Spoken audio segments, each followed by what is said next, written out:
extend my warm greeting to all of you, including journalists. First of all, I would like to introduce the three people on the stage here. First one is Mr. Frankie Ibru. He is co-director of the All Burma Indigenous People Alliance. And on my left, Mr. Stewart is also co-chair of the All Burma Indigenous People Alliance. And myself also, I'm the executive porte-parole. I'm executive member of the All Burma Indigenous People Alliance. So we should take out the crowd. Dear journalists, thank you for joining us today press conference.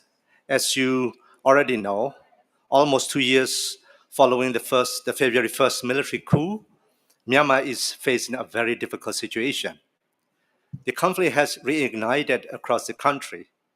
The military is committing crimes against humanity, and logging and mining operations have proliferated across the country. Our country's and people's futures have been thrown into uncertainty. We don't know when this situation will stop worsening. This rapidly worsening situation in Myanmar has pushed indigenous peoples and forests and the biodiversity they steward onto a dangerous path. Our people, our forest, and our biodiversity lie in the balance. Today, over 16,000 people have been arrested, 2,500 people killed, and over 1.3 million people have been displaced from their lands. Over half of these have been in indigenous territories, and as people flee conflict, their lands are frequently turned into sites of resource extraction. This enriches a small number of military generals at the expense of all of us. As world leaders, civil society representatives, conservationists, and UN officials gather this week in Montreal for the 15th Conference of the Parties of the Convention on Biological Diversity or Biodiversity, COP15, Indigenous people in Myanmar would like to ask how we can participate in the global fight to protect biodiversity during this perilous time. How can the upcoming global biodiversity framework support indigenous communities in Myanmar and other countries that are also facing conflict, dictatorship, and rapid resource extraction?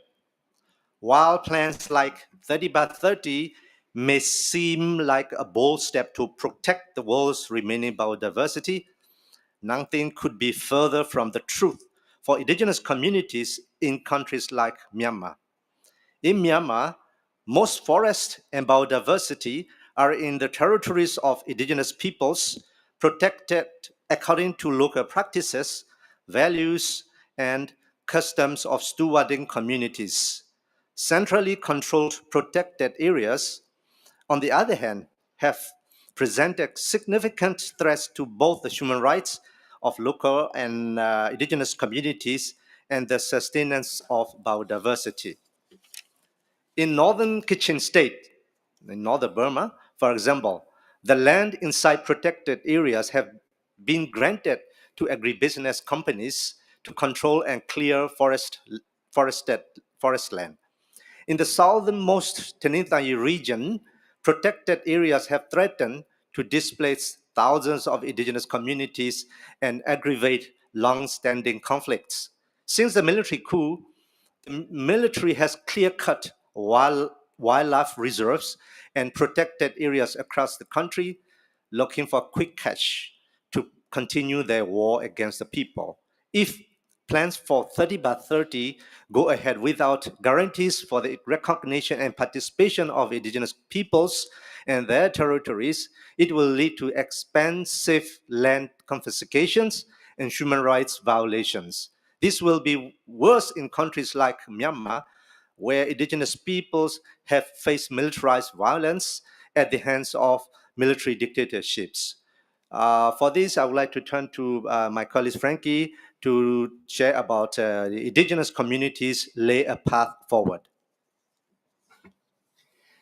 Can you? Thank you for passing to me. So, indigenous communities lay a path forward. Despite the lack of political, technical, and financial support that indigenous communities have received, as well as in many places, the violent marginalization and oppression that they face, indigenous people continue to protect and sustain a vast majority of the world's biodiversity. In Myanmar, for example, initiatives such as the Selwyn Peace Park, 6,700 square kilometer, indigenous community conserve area located in conflict-affected northern Karen state, demonstrate the ingenuity and determination of indigenous people to protect their biodiversity despite the many obstacles in their way.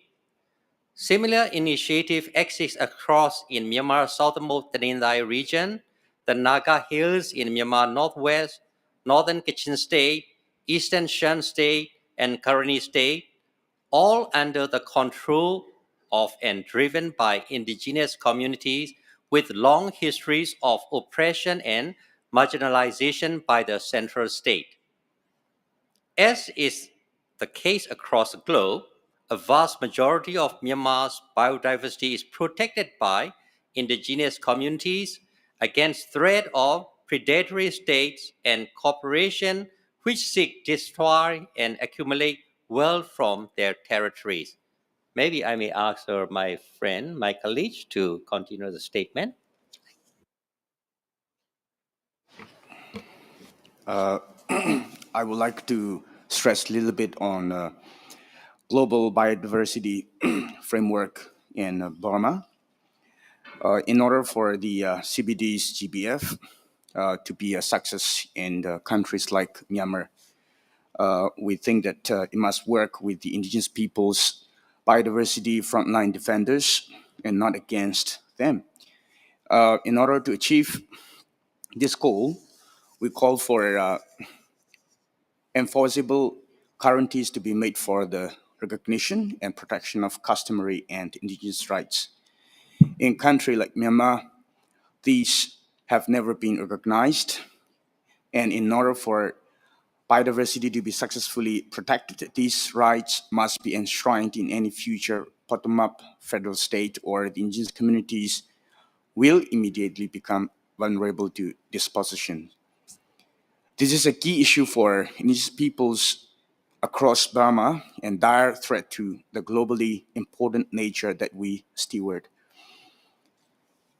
Two, sustainable access to and decision-making power over funding is a continuing concern. We need to shift the paradigm away from donor-driven projects and targets and refocus on listening to the local communities that needs, so that the vast pot of global climate and conservation funding can be used effectively.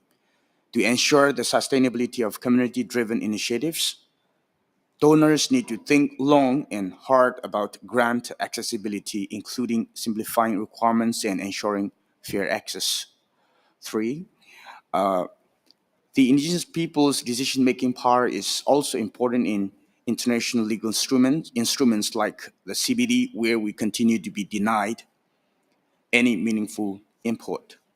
This leads to potentially disastrous targets and mechanisms like 30 by 30 and OECMs, which rely on national governments to decide whether they will recognize IB territories as beneficial or harmful to global conservation.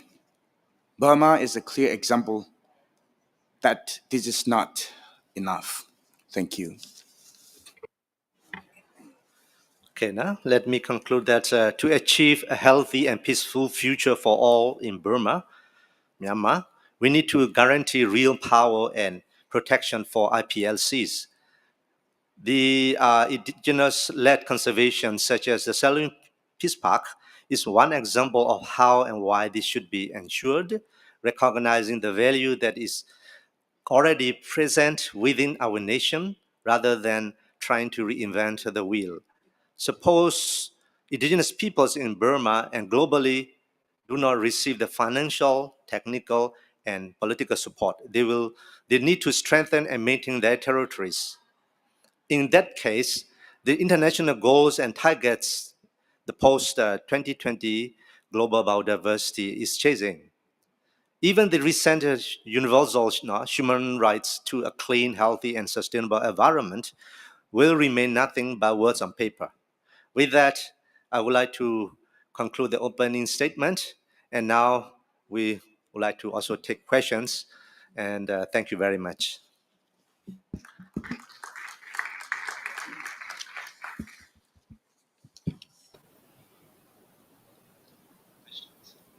¿Preguntas?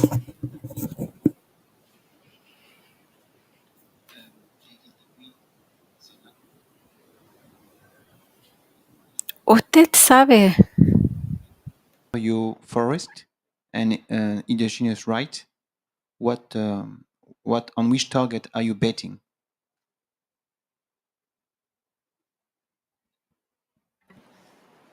Yeah, we don't really focus on specific targets or goals. We want to really, for the post 2020 biodiversity framework, to really put the human rights in the center of the framework. And of course, definitely the protected areas also should be really reviewed in terms of indigenous people's rights within the protected areas. And also the 30 by 30 targets also should also be also center on also the rights of indigenous peoples and local communities.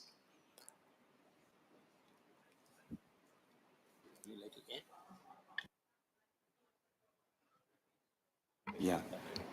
With regard to your question, I think you will see in the target 3, which talks about the protected areas. So as we present the situation, I think it is also very much related and linked to target 3 protected areas. Thank you. I would like to add my colleague that when we talk about indigenous people rights, our rights have been violated for several generations. So in terms of our rights never been recognized by the state authority, and we've tried to struggle a lot the time when we call democratic transitions. Even the democratic government, so-called, we struggle a lot.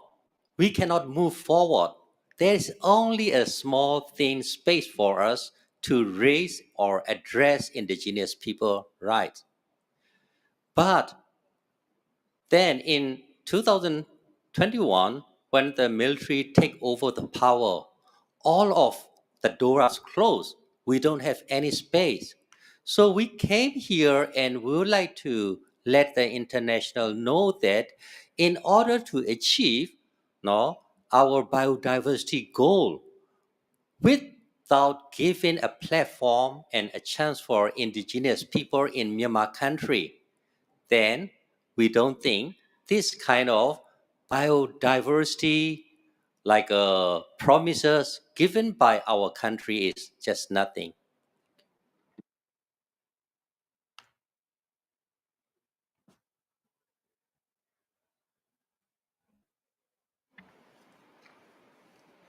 Any other questions?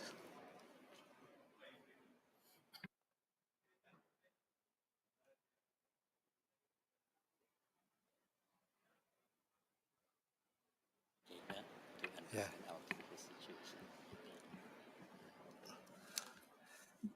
As we kind of in our open statement, although despite the hardship and the problems that we are facing today in the country, our indigenous people in Burma, Myanmar have been taking steps and initiatives to really protect our territories, our biodiversity, and we've been building networks and allies and solidarities across the country, in the region, and also in the global level, with the support of like the ICCA Consortium and others groups as well.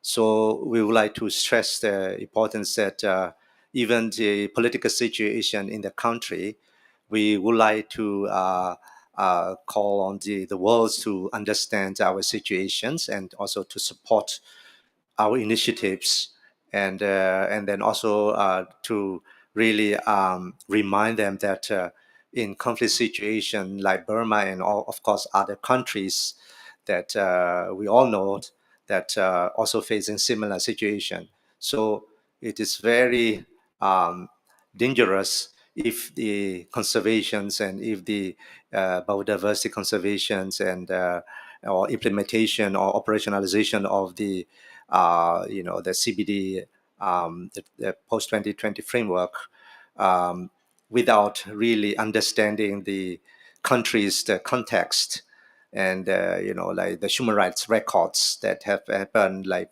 in the case of Myanmar, Burma. I think it would definitely lead to the worsening the human rights situation on the ground, and then it will also lead to also the more biodiversity loss in the country. So um, this is really important that the indigenous people, as also we have heard a lot in this, at this conference on conventions, many indigenous people, allies, and supporters already have said several times in different forums or at the negotiations table, like we would really like to reiterate our position that uh, in the post 2020 biodiversity framework, that definitely human rights should be at the center of all targets. Yeah. So, if no more questions and any more comment or question, or any uh, friends from the ICCA consortium have anything to say, or okay, so no. Okay, so with that, I would like to thank all the organizers and people involved in supporting us and providing us with the space and time here. Huh? Okay, please. Hello.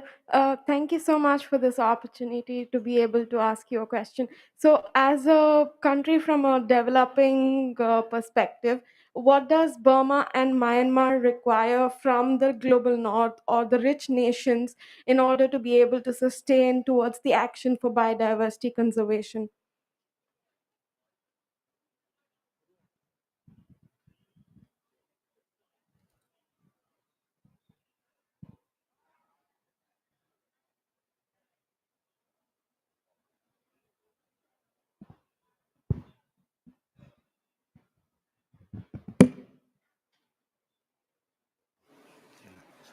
Yeah, thank you very much. Yeah, the very good question.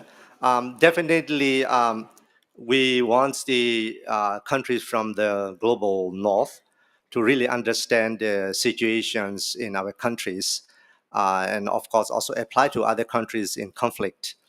That of course they don't directly um, engage or involve in the supporting the dictatorship in the country, but sometimes it's kind of indirectly supporting and also contribute to the worsening situation on the ground by doing the business with the country. For example, as we all know that we are trying to move towards more green energy and green initiatives, like moving towards, for example, uh, electric car, all these things.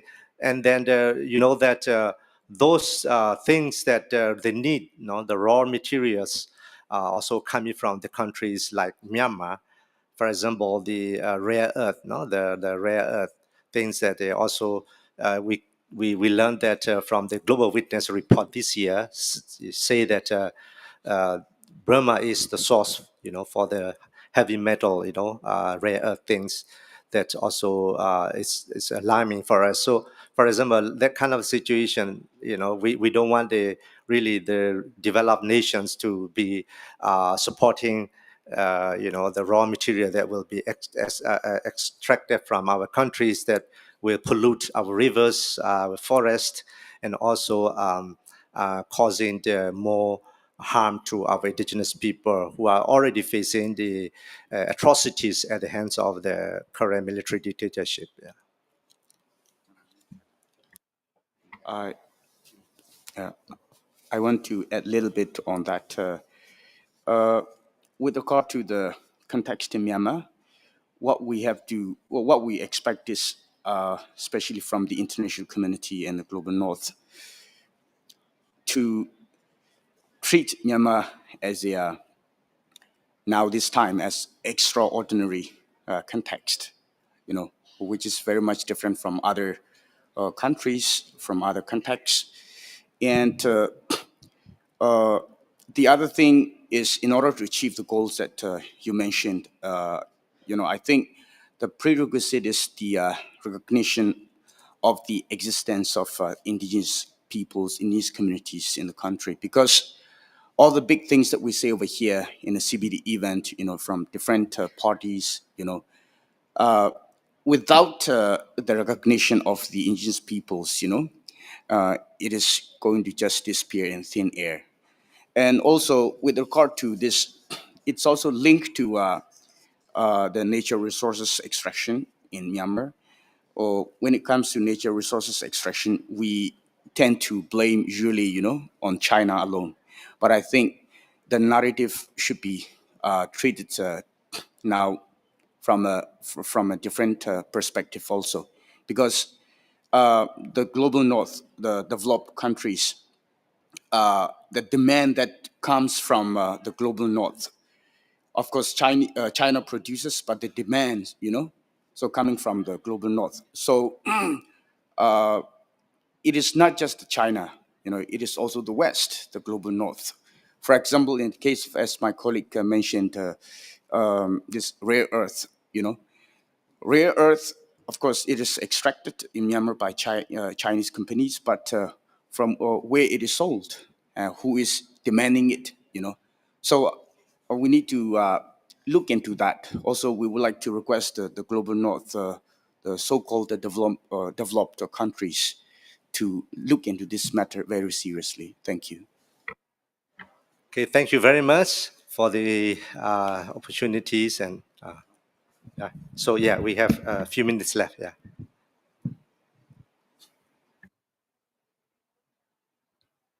Hello, everyone, and thanks the panelists for the.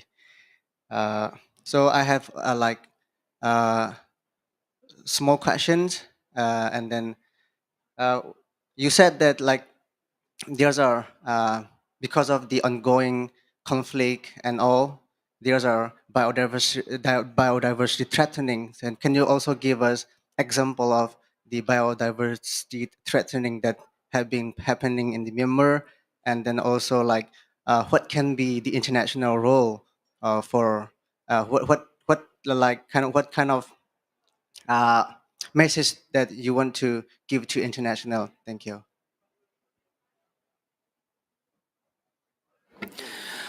Yes, actually, last year, we did a research done by the indigenous people, the whole country, and the title is Caught Between the Coup and Climate Change. So it means because of the military coup and accepted by the international communities, right now the country is under sanction. So because of sanction, many multinational companies, they withdraw, And also, many organizations are concerned not to go and walk inside the country. This one also directly impact to our indigenous communities because at the same time, there are more and more natural resources extraction in everywhere. Now, all the rivers, all the mountains are destroyed in order to get income from the arms group who are fighting in the area. So as long as there is no international support to our indigenous communities in the country and try to find alternative way to support, not going through directly to the military government, how to come to another way. This is what we can work together and we can fight and we can resilient to our challenges. Thank you. So in brief, we wanted to really international to support the indigenous and local community-led conservation in Myanmar. Thank you very much for your time and questions. No? So if you like to get more information, you can also talk to us. No? Thank you very much.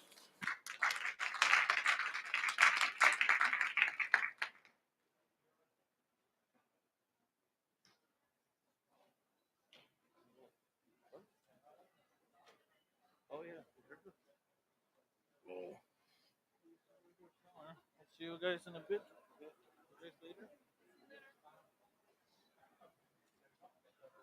Construire les travaux ou construire des plans, puis ceux qui sont là pour faire. C'est ceux qui font.